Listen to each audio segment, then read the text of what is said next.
Hello, this is Eric Carbonell from MarketSkeptics.com. The biggest lie of the 2008 financial crisis is that Wall Street was responsible, that it was Wall Street financial innovation that caused the crisis. This is pretty much the only explanation to the crisis that you can find in any US media, newspaper, TV, books, etc. A key part of this false explanation of the financial crisis is the idea of a lack of oversight by the federal government. By the end of this video, you will see that this is completely absurd. And that's because it wasn't Wall Street financial innovation that caused the crisis. It was government financial innovation that caused the crisis. Most people have no idea that the government is involved in financial innovation. Articles dealing with the subject are extremely rare and hard to find. But here's an example of such an article. U.S. gets creative to sell junk bonds. The U.S. government, grappling with a massive portfolio of high-risk junk bonds, is launching some untraditional programs to unload those securities. The one doing all the government's financial innovation was the Resolution Trust Corp. This was an agency charged with selling the toxic assets of failed thrifts during the savings and loan crisis.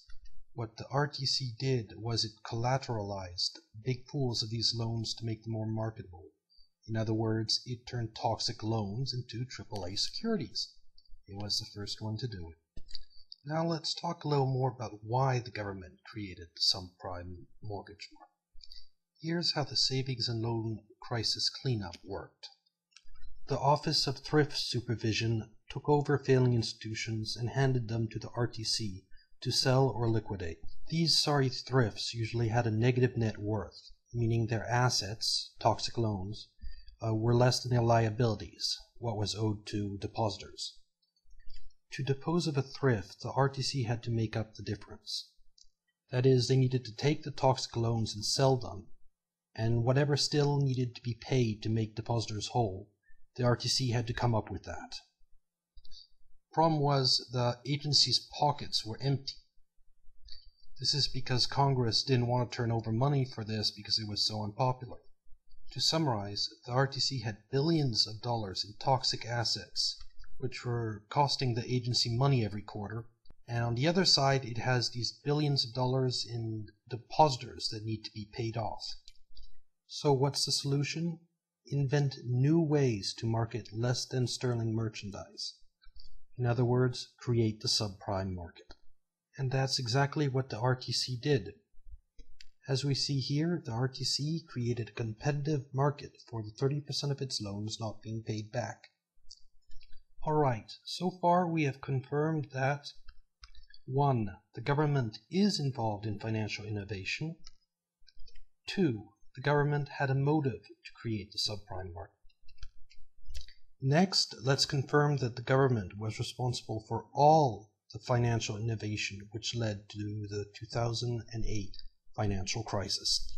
This is going to be a lot easier than you'd think, and that's because evidence of all the government's financial innovation can easily be found on the FDIC's website. Managing the Crisis is a 2-book publication about the FDIC and the RTC's experience during the savings and loan crisis. So of course you can find records of all the government's financial innovation, but the best part is the tone. You read this 2-book publication, you can really feel how proud the government is of having created the subprime market. Now, the part of managing the crisis that we are interested in is Chapter 16 on securitization. This chapter focuses on the creation, development, and performance of the RTC's securitization program. Please remember that everything you see here is coming straight from the FDIC's website. Alright, let's start off by once again confirming why the government created the subprime mortgage market. Here we see that the mortgage loan held by the RTC suffered from credit and delinquency problems and document deficiencies. In other words, they were subprime. And because of this, the RTC was not generating the return it expected on its whole loan sales. To solve the problem of its toxic loans not selling for very much money, the RTC created its securitization program with the goal of enhancing asset recovery values and expediting sales. Alright, let's start working through our checklist. Up first is confirming that the government is responsible for bundling toxic loans into security. And right here we have the evidence. During the structuring process for the first RTC securitization transaction, the issue of whether or not to include delinquent loans in the pool arose. The industry standard had been to exclude delinquent loans when forming collateral pools for new offerings of mortgage securities. But the RTC changed that. It decided to include loans that were up to 89 days delinquent in the sale pool. This was the first time mortgage-backed securitization transactions had included delinquent loans. So the government was responsible for bundling toxic loans into securities. Now let's look at number 2, using financial alchemy to make risk disappear, which means we're going to have a look at the structure of the RTC's subprime securities. Credit enhancement is the name of the financial alchemy that turns toxic debt into AAA securities, and the RTC was authorized to use various types of credit enhancement.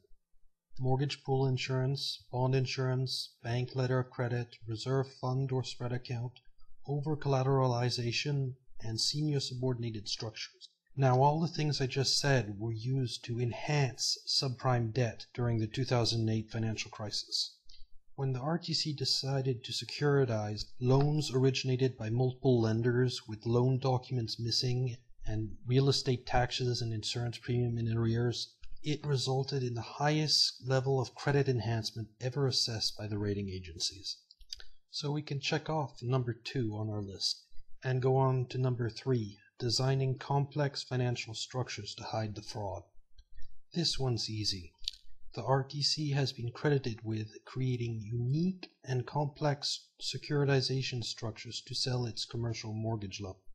In contrast, the commercial securitizations that were completed before 1990s were private placements. The structures were simple, and there you have it. Structures were simple, and the RTC made them complicated.